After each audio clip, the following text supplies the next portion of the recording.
ரோகிணிய ஏற்கனவே பிளாக்மெயில் பண்ணவரு ரோகிணி பையனோட ஒரு செல்ஃபி போட்டோ எடுத்து ரோகிணிக்கு அனுப்பி விடுறாங்க.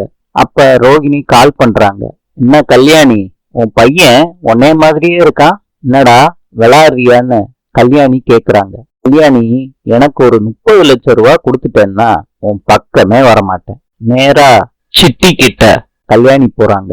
என்ன பிளாக்மெயில் பண்ணிக்கிட்டே இருக்கான், பெரிய அமௌண்டா கேட்டு மிரட்டுறான், அவனை ஏதாவது பண்ணிருங்க. அதுக்கு சிட்டி சொல்றாரு, உங்க வீட்டுல உங்க மாமியாரோட நகை திருட்டு போச்சுல்ல, அந்த திருடன் யாருமே கிடையாது, மீனாவோட தம்பி தான் கியா. அந்த உண்மை முத்துவுக்கும் தெரியும். இது சத்தியமான உண்மை. அதோட வீடியோ முத்துக்கிட்ட இருக்கு. இந்த வீடியோவை மாத்திரம் நீங்க பார்த்து சோசியல் மீடியால ரிலீஸ் பண்ணிட்டீங்கன்னா போதும். சிட்டி, இத்தனை நாள் இல்லாம இப்ப எதுக்கு அதை பண்ண சொல்றீங்க? ரோகிணி, எனக்கு வேற ஒரு காரணம் இருக்கு.